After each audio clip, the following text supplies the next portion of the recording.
Yeah, it's kind of stuff. Oh, it just came on. Just got here, it's gone off again. What you get here, I mean, power cuts.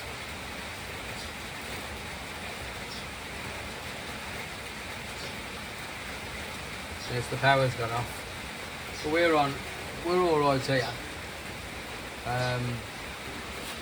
That's gone off because the only sockets that I have on it's the lights, the water pump, everything on this fuse board. That's the dedicated fuse board, and that's the undedicated. This is basically all the necessary stuff. This is all lights and sockets, everything, right? That are essential. That's essential. That's a non-essential. You know, so it's fridges, everything on that side of the house. Those are the wrong way around in a way, but hey. Yeah, so there we go. We've got it. What are you doing? And yeah, so that's it. We lost the power. That's the problem is though. The problem is this.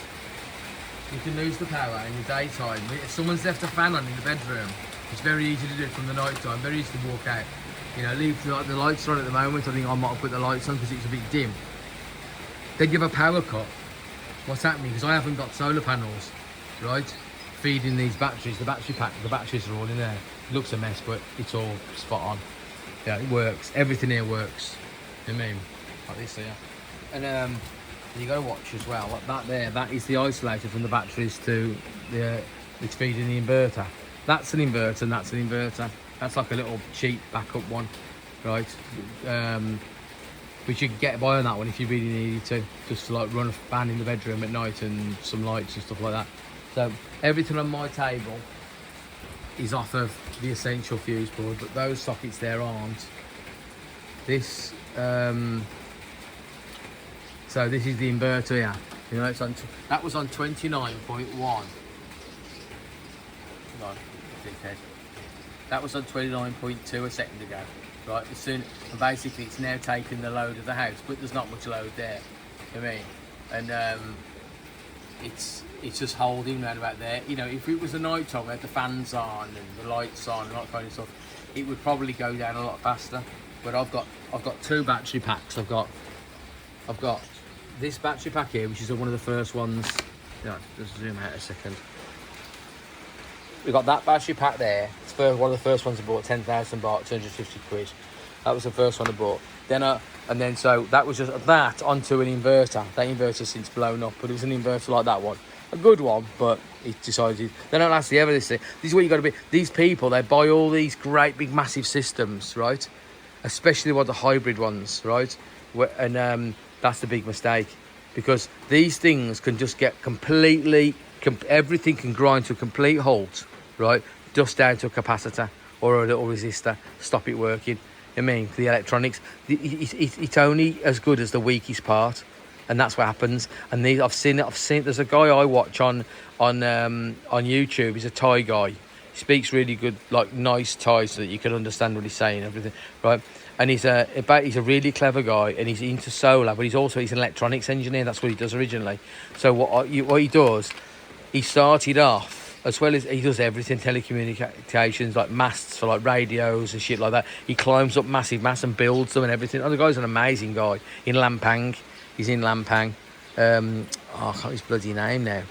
Chang A. It's called Chang. Chang is like, what do they call it? Chang is like an expert. Like I'm a Chang Air conditioning, or Chang, you know, Krung Tam Kwam Yen. That's refrigeration. So I'm a Chang of that. If you're an expert, an engineer like that, right? So they call him Chang A. His name's A. Chang A Lampoon, right? That's where he comes from, right over there in the north of Thailand, and a really lovely guy, and still not very old yet, in his 40s from the looks of it. So he's got a great life ahead of him. And what he does, you can see on his channel where he actually.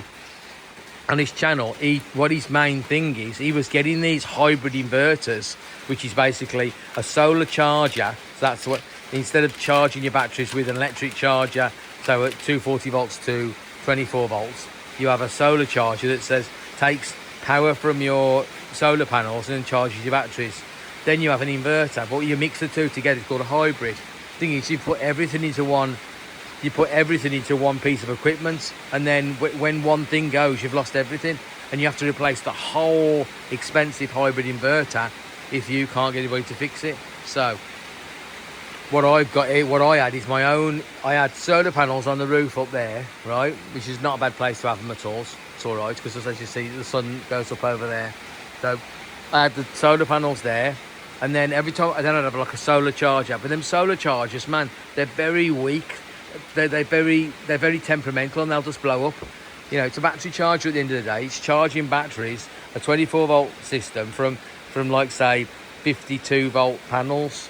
You know what I mean? So that's how it does it. It's higher voltage to a lower voltage, so 52 volts to 24. But then you can have, then what you do is if you have a 48-volt system, so it's charging at 50-something volts, then you have to have two panels together in series to get your, they're normally about sort of like you'd have their 80 volts. Sometimes, so you'd have 80 volts charging your 52 volts. Because they're around about 40 volts, like 37 volts, something like that one panel can produce. So what you do, you join two of them together, you can get double the voltage. Sometimes they put three together, right? And then those chargers then, so you're bringing that voltage from there, it converts it and also stabilises it. So you can charge your set of batteries. Thing is, they would fail. And I was like, nah, I know how temperamental they are, because I bought loads of them. I know how temperamental they are, and I know if they fail having one good quality one, right, that's a standalone solar charger, as they call it, panels to batteries, right, then the ones that are built into the hybrid inverters, so it's inbuilt into your inverter, that's the inverter there. But this has got a massive toroidal transformer in it. This is not like they have those hybrid ones. Those hybrid ones are weak. I paid for just this inverter, 3 kilowatt inverter, which got inside here. It's got a toroidal transformer inside there, and big one there, and they're very hardy. You know what I mean? So that's why I bought this one. I got rid of the panels, and all I do is, and this has got a charger. Put it there. And bloody, look, my favourite cheese. You're a lovely one, you are. Yeah. You're a lovely one. And I had this. Right, let me try and go again. So yeah, so I've just got the inverter. I got rid of the charger. Right, so there's a charger inside this. So I got rid of my solar charger and my solar panels. So when the last solar charger, electronic solar charger blew up, I'd forget it. I'm not buying it anymore. I've had enough of this. I'm not buying a hybrid, which has got the same. It's got the same electronics in the solar charger, but just built in. It's on another section of the circuit board. And this guy would have them in his workshop. Jesus Christ! This is what I'm talking about. In my little dwelling out there, I don't want this. So I'll have insulated so you won't hear it. You know what I mean? And so yeah, this guy in Lampang, right, Chang'an, Lampang, he repairs these. He gets them, and he'll find one little resistor gone, or one little thing gone, or the thyristors and stuff like that. You know, transistors, thyristors, all this business. And I was like, nah, I'm not going down that route, because I see him fixing them all the time. All the ones that I would have bought, they're on his workshop, and he's saying, oh, we've got one in here today, and it's got this code coming up and that kind of stuff. It's down. I'm not doing it. So I've got this here, which has never gone wrong. I bought that about a year ago. The solar charger I got rid of, right? And now what happens now is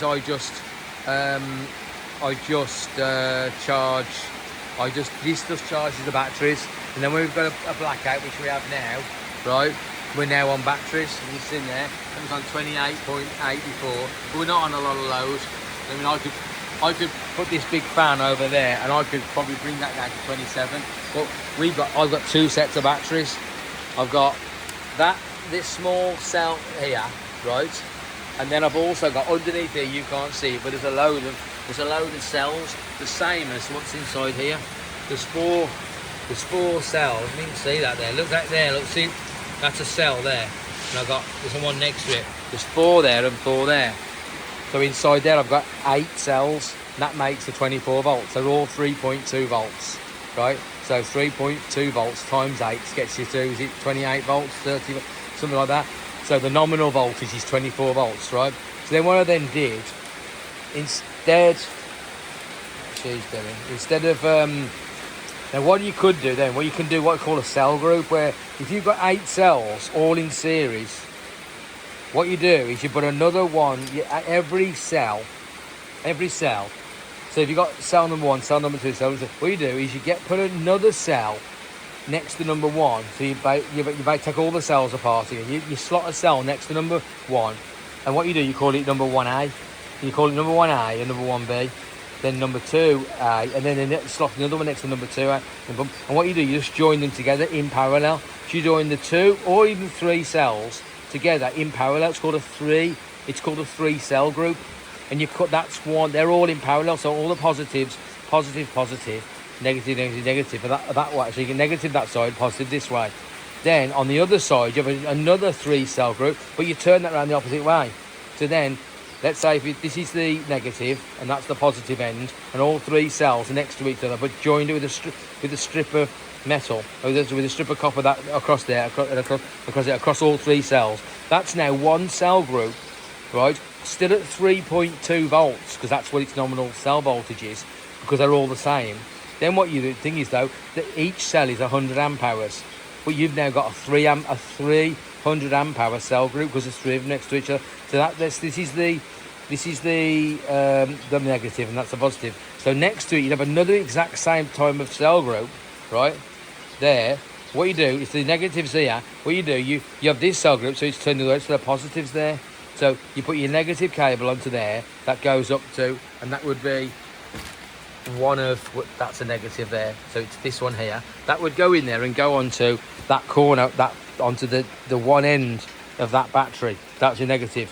That's a positive. So you put a jumper across to the next cell, the next cell group, which will be a negative. Then it comes this way, and if that side's positive, so you'd have, as I say, you join them all together, and you put a band, you band them all together next to each other, so they're all joined. Then what you do then, so you've gone, that's the cable that side, it goes through that battery, then it goes to there, jump up to there, comes this way, then you do another jump to the next one, then it goes up there, and then that'll be negative then, wouldn't it? So that was negative, positive, that's negative, this is positive, positive to negative, and then through the battery, that'd be positive again, and then you do the same again, the other side, but turned around again the opposite way, and you keep doing that 8 times until you get to the other far end, and then that'll be the positive. You bring a cable off of there, and you bring that up onto there, and that's where that would be. That was there where that's come from. Now that's what you would do if you wanted to have 3 cell group next to each other. What I did, because I'm clever, I thought to myself, I'm not doing that. This is all joined up. I've done all the work already. I'm not going to split it all apart. Some other people would do it like that. What I did is this. I got each cell group. I got each cell, and I got 2 like 6mm cables, one from the positive, one from the negative of each cell. Went over like that, and I just put a single a single cell there, and then added another cell on, one cell. So it like it had like a remote friend. Yeah, and then what I did, went to another 2 cables over from the same cell here, and I went to there, so it had a second friend. You know what I mean? And I did that for every cell, so I've got basically, that's a remote friend number 1, that's a remote friend number 2, rather than having them all together. You know what I mean? And it just made it easy. I mean, I didn't have to split that up, I didn't have to break that up, and if there was ever a problem with one of those, I could just cut the cables. So they say there's 4 cells in there, so there's 8 cables, there's 4 positives and 4 negatives, there's 4 positives, 4 negatives, and that one all the way back. And then there's some other gizmos there, which are called flying capacitors, which keep all the cell groups equal by discharge. As some cells are coming down faster than others, I've got it's the cells that are higher are injecting their juice into the low ones that are going down quicker. You know what I mean? So yeah, so it's all clever stuff. It all works. There we go. Right.